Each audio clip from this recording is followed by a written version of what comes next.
मैं डॉक्टर दिवांशु कुमार, स्नातकोत्तर संस्कृत विभाग, जयप्रकाश विश्वविद्यालय छपरा।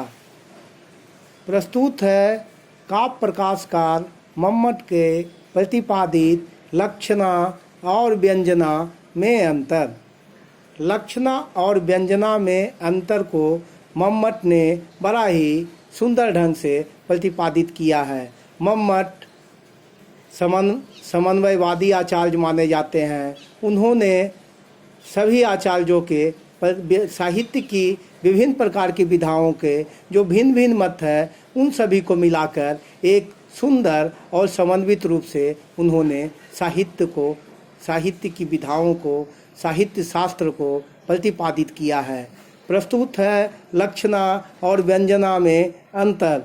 आचार्य मम्मट ने लक्षणा और व्यंजना को भिन्न व्यापार माना है, जैसा कि उनके द्वारा प्रतिपादित लक्षणा और व्यंजना के लक्षण से स्पष्ट है। लक्षणा मुख्यार्थ बाधे तद्योगे रूढ़ितो अर्थ प्रयोजनात् अन्यो अर्थो लक्ष्यते यत् सा लक्षणारोपिता क्रिया।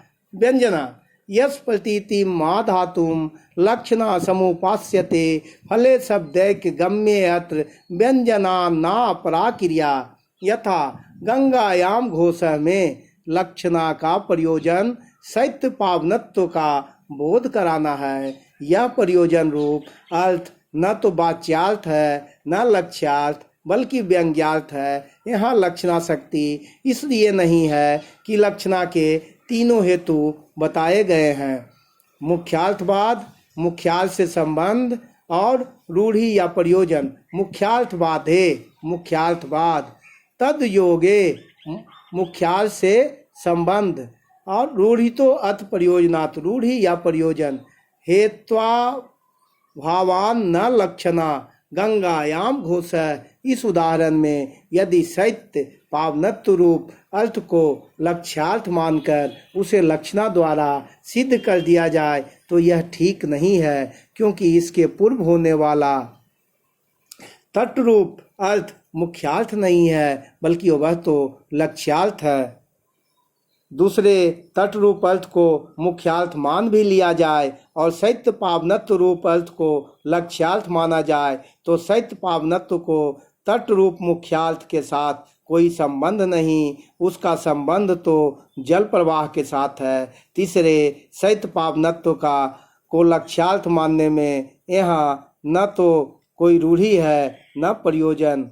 शैत्य पावनत्व रूप अर्थ को लक्ष्यार्थ मानने पर उसका कोई अन्य प्रयोजन मानना पड़ेगा। इस प्रकार उस प्रयोजन का भी प्रयोजन और उसका भी प्रयोजन, इस प्रकार अनवस्था दोष आ जाने से मूल का ही विनाश हो जाएगा। एवं अपि अनवस्था स्यात् या मूल क्षय कारिणी। ममटाचार्य ने पंचम उल्लास में व्यंजना सिद्धि के क्रम में सुस्पष्ट रूप से लक्षणा और व्यंजना में अंतर को दर्शाया है। इस अंतर को निर्दिष्ट करते हुए वे कहते हैं कि अभिधा जिस प्रकार संकेत ग्रह की अपेक्षा रखती है उसी प्रकार लक्षणा मुख्यार्थवाद आदि हेतुओं के बिना नहीं हो सकती। इसलिए उसको अभिधा की पुच्छ भूता कहा गया है। व्यंजना इन सब बंधनों से मुक्त है, अतः उसे लक्षणा से स्वतंत्र वृत्ति मानना होगा। व्यंग्यार्थ की प्रतीति लक्ष्यार्थ के साथ नहीं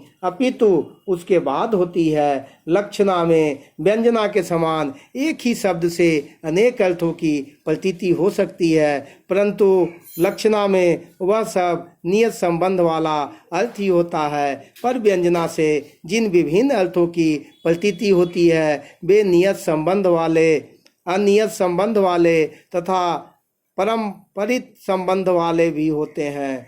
केवल लक्षणा मूलक ही नहीं अपितु अविधा मूलक व्यंग्यार्थ की भी प्रतीति होती है। इसलिए भी व्यंजना लक्षणा से भिन्न है। अविधा मूलक और लक्षणा मूलक व्यंजनाओं को छोड़कर कहीं निरर्थक वर्ण आदि से और कहीं शब्दों से भिन्न कटाक्षादि व्यापारों से भी व्यंग्यार्थ की प्रतीति होती है। इसलिए व्यंजना को लक्षणा से स्वतंत्र वृत्ति मानना अनिवार्य है।